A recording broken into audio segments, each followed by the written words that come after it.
Welcome back to Andertons TV with me, Lee, and a new lightweight edition of Peter Honore. Lightweight edition. Today we are looking at the upgraded, updated Torpedo Captor X Plus. X Plus. It's got all the dance moves. X Plus. X Plus.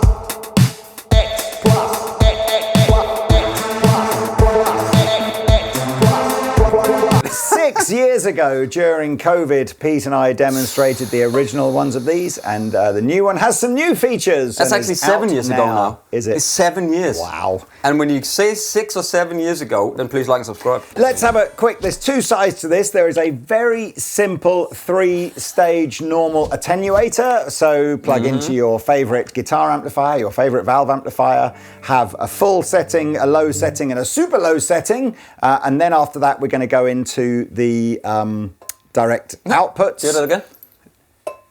C? What sound is that? What is that, middle C? It's a C. That's irrelevant. It's not, because if you play a C chord, this sounds better. Here is our guitar in the room. We're using a Victory Deputy with a 1x12 cab, a 57 and a Roya 121 on it in Pete's usual kind of edge of breakup kind of sound. In full attenuation mode, sounds like this.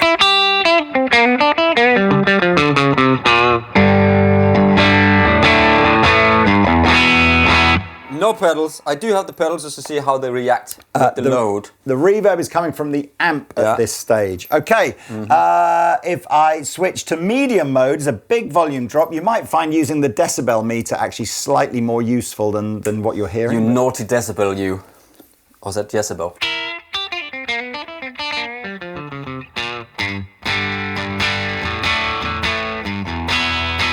So we're now at the point where literally, for me, sitting here, the string noise of the guitar is about the same as the noise coming out of the amp. In its lowest mode, the string noise is now louder. Yeah, you can talk over this, absolutely. Yeah. Okay, so that's, you set that however you want it to be. Very much be like before, isn't it? Just to talk the features. I wish they'd done a little knob that might have been a little bit, so you had a little bit more control over that. It was...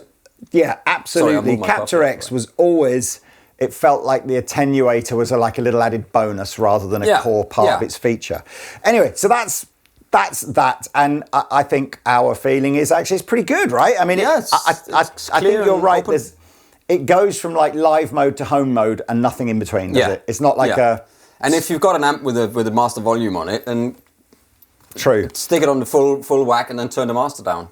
But if not, then... You can elect to use the attenuator, so have a cab connected whilst also going to front of house or into your desk or whatever, or you can do what we're going to do now, which is disconnect the speaker cabinet completely.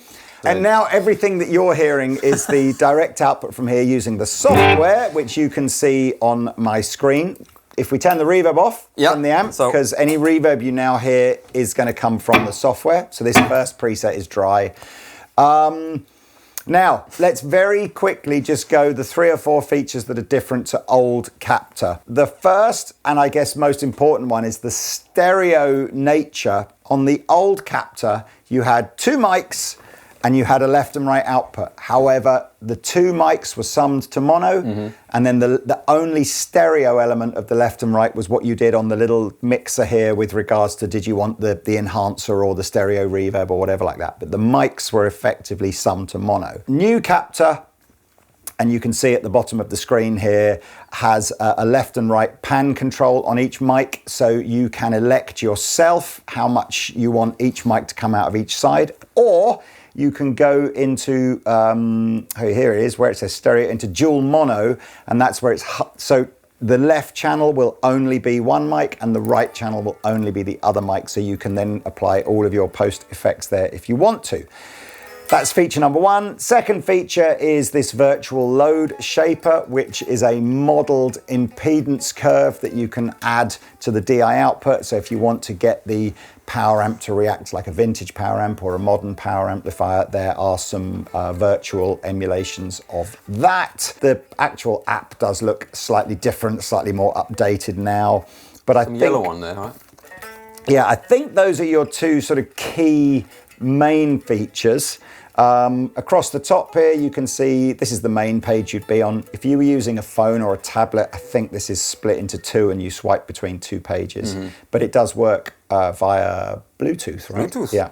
IR loader is, again, you can have a different IR on each output. Cabinet manager is where you would basically store your millions and millions of IRs that you may have bought off the internet. Preset manager, obviously there's a finite number of presets that can be in the Torpedo. So if you want to take this live and not have it connected to a device, you need to load up with all the presets you need for that gig. And IR manager, again, is where you're effectively dragging your IRs from your computer into the Torpedo. So should we have a little listen to some virtual cabinet? Let's do it. Heavy, dry, well, there we go. Does what dry. it says on the tin. Heavy and dry.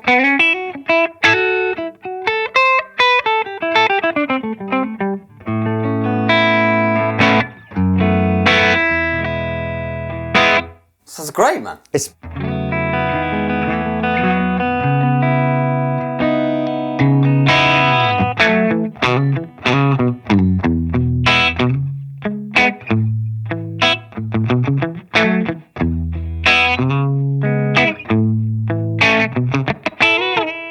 It sounds. Nothing Do you know wrong with what? that. There was a feature I forgot to mention. Oh, go for it.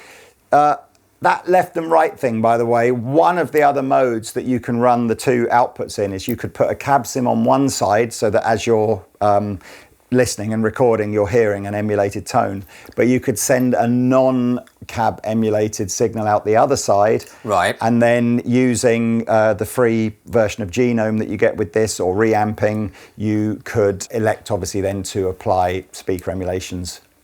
And if you after want to the know event. how to do that, you can go and watch the video we did on the bigger one, which don't have any of this in it, but we used Genome to get the sounds out of that, so that'll be cool. something Yeah, like so that was the other thing I meant to say. Right, as we go through these presets, you will notice that the virtual load shaper changes and obviously the mics and the good, rooms change and all that kind of stuff. But it always sounded good, didn't it? You know, It sounds it's pretty always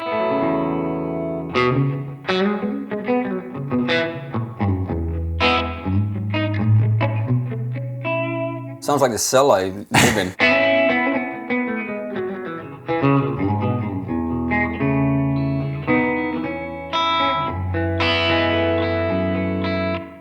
So if you have a look on here, Pete, and you can ask me to make changes if you want. You So just, these are you change away, man. I'm just interested in the presets. Yeah, see what so they- these are the settings for mic A. You can see a pretty flat EQ across the top here. You can see where we've got the enhancer on. You can see the reverb. I think personally, again, most presets in most things have too much reverb mixed into them for me, but that's an easy change. Like a spring kind of thing.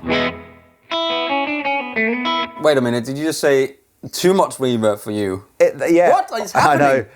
And what have you done with Lee? So that's mic A, and then you've essentially got the same, another set of On the other controls side, for the.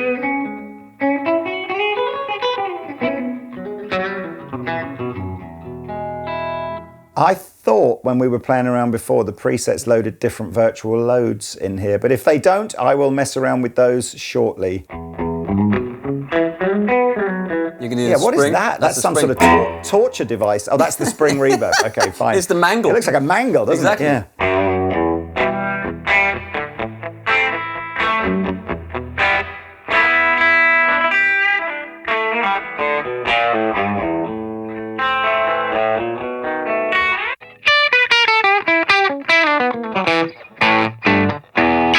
Yeah. Dropped tune descent. Perhaps we should put some more gain on some of Can these. see if now, I can find. Hang on, wait.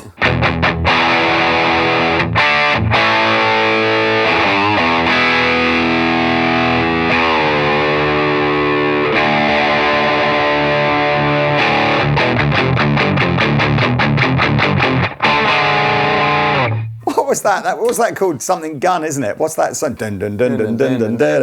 Anyway, whatever. Okay, so the virtual load shaper seemingly isn't changing as I change the presets. So let's go. What does this sound like?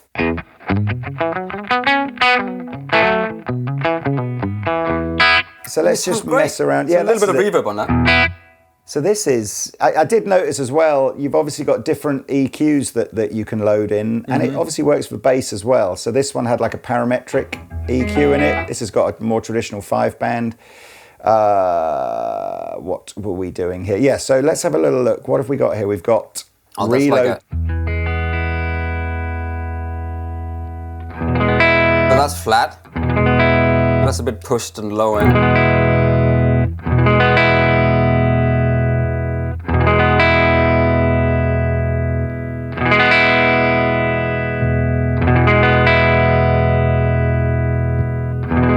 Yeah, so you got some options there of like pre-innate IQ or something. This was where Brian Wampler's, this is what he was talking about on that little new power amp of his, is this idea of modelling the impedance response under load of different kinds of amplifiers. Which amplifier are you using to go into? Yeah, so this is relatively new territory for sort of modelling, I think, but that's the idea, is just this concept of being able to change the sort of the tonal and feel response of the power amp. But his would do it automatically, right? You plugged it in and it'll I still think he said that there was some via USB, you told it what type of amp to model. I don't know. That product's not out yet. Anyway, like crazy. I mean, let's put some gain on this then and see with a.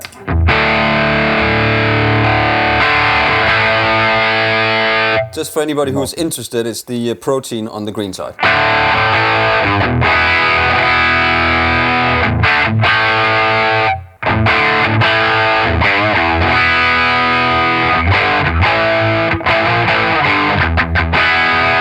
Sounds great. Can I just say, one of the things on the first one that we probably didn't pick up with in the demo review, but Pete and I both had the units for a while afterwards, and the power supply was noisy on the old one. I was kind of trying to decide whether or not the power supply was noisy on this one, but so far, I don't think it is. I don't think it is either. So also, there was another thing. There was another thing that I've noticed on this. This is a beta version, so we're running, but it'll be essentially the same.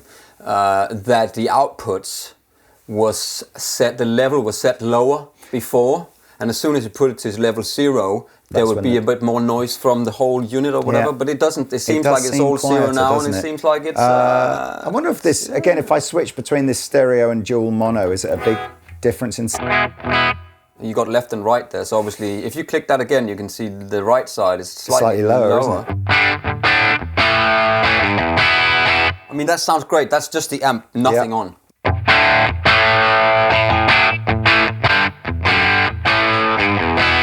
Gives you lots of control from however you want to put separate. Let's see what else we got here. Spandex Super Lead. Wow, maximum gain.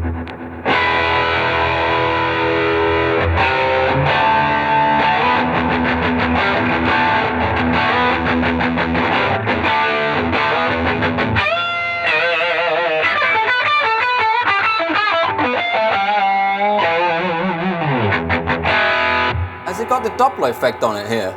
Sounds a bit like it. Yeah, to be honest with you, I wonder if that's what this twin is. I think they did used to call it double before, didn't something they? So like what?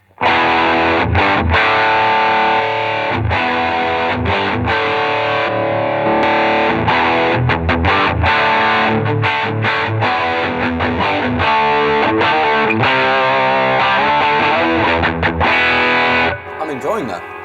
There's a good level in the room as well. That's much too much reverb on there, isn't it? So that the double effect I always used to like, and if I remember rightly, the idea is it just uses a tiny amount of DSP to just take the two signals and offset them very, very slightly, so you get more like the double-tracked guitar sound than.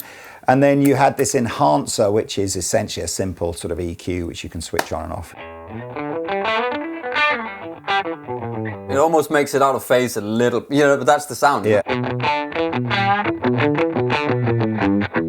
That's very studio-y type of post-effect, that. Post-coital.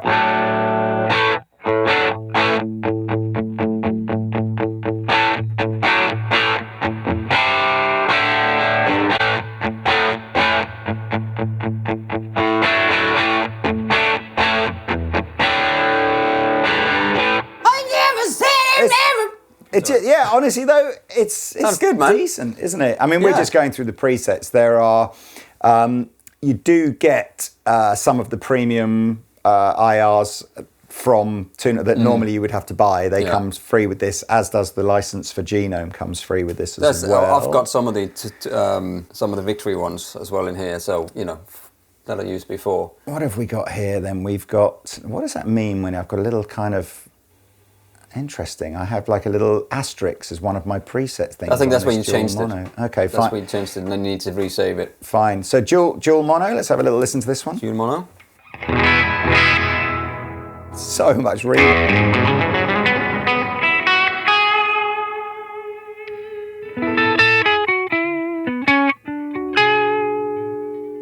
No, it's not enough reverb.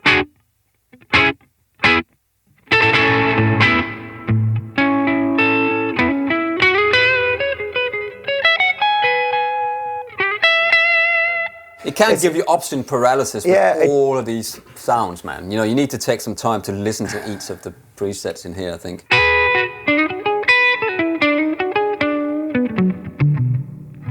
Interesting. Sound really good. Clean. Here we go. Clean blues single. Oh, we're nearly there.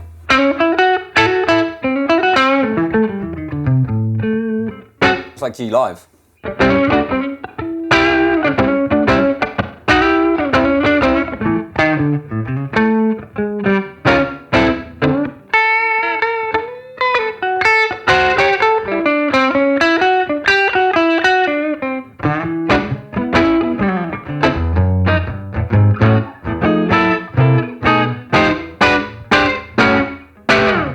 One of the things I haven't done on here, because I'm just going through presets, but if you want to, obviously the whole point is, look, that's how the microphone sort of gets dragged around, and I see it can be moved in that little light space. Shaded. Yeah. And if I choose mic B, I basically move mic B around. You can put mic B in the back of the cabinet as well. Can you? Yeah, down here. Let's see. That? Front and back. Ooh! So there you go. So you got to the front.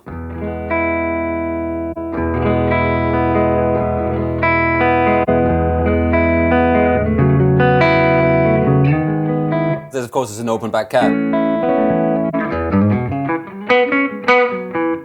All of the rooms, within the presets, you can change the rooms, you can change the, another cabinet coming. So you get the idea, right? Just going through the presets it can do so much more than just that. I mean, look, there's 32 presets, so is there any, it's no point going through all of them, but we can just warm, crunchy humbug.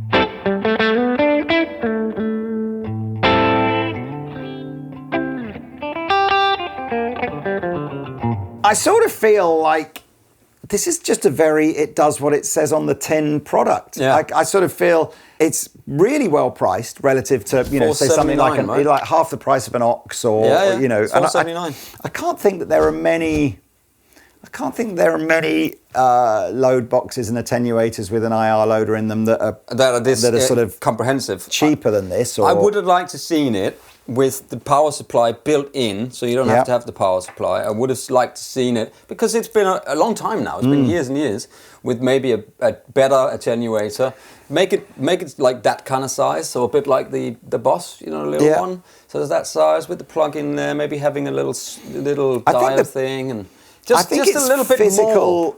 I think its physical format and the fact that it does take up such a small amount of room is actually something I really like. Well, although I do agree. Would that be much worse? So you can put that. You still have to have that hanging off, and that can come out really easily. I mean, that almost came out before, There's no doubt. There's no doubt that like a full 0 to 100 kind of attenuation thing would be great. It's nothing to do with the sound. This is just like maybe having a Pro version, not Plus, but Pro Plus. Well, didn't they? That's the big one, but that doesn't have anything in it. No, but I'm sure Two Notes are working on all of that kind of the old reloads and things like that. I'm probably going to have to give this a bit of a thumbs up, really. Like, we all want, I say we all, Pete and I would love you guys to use valve amplifiers more and just get into it and have cabs and all that kind of stuff. And as much as the digital thing is hugely convenient and great value and amazing and blah, there's nothing quite like the sound of a valve amplifier. No. And obviously products like this are real enablers, because you can have your amp in a cab and you can use it loud if you want to, you can use it quiet if you want to, or you can take a DI to a desk, or this is you could take this to a gig and the sound man is, you know, and here you go. Use it in a cab, and it doesn't affect the sound coming out of the cabinet, which I really like, which some of them do, you know. And much as I love the aux, and I still probably think the aux is king of the crop, you know, at 1,100 quid or whatever an aux is now, you know, that's potentially more than the amp cost you. Yeah, you know, and also the aux attenuator, in my opinion, is not super great. No, but it's more versatile than the attenuator in this, isn't it? It is more versatile, but it's as soon as you start attenuating it, it's changed the sound of what's coming out of the cab. Yeah. So I mean, look, should we just end maybe? Could just load a couple of IRs in to see what that does. Yeah. So this now we've moved away from the 2 notes virtual cabinet concept, and we go into IR loader. So this is your 2 favorite IRs, or if you just want to use one side output, you can do that. Here we go. So I don't even know what this is going to sound like. This is just 2 separate IRs. Got the hall on, so let's do a plate reverb or something.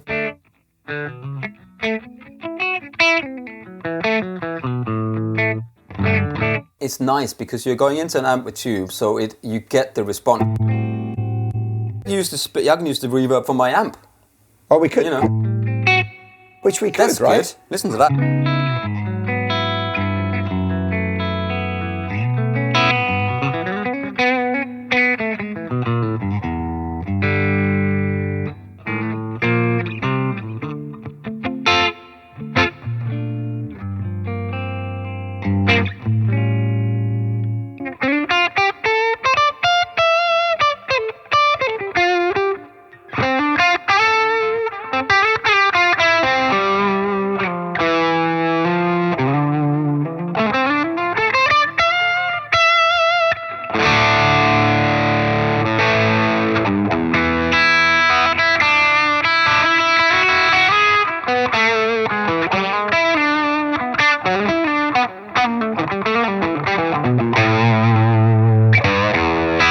How does it do with the fuzz?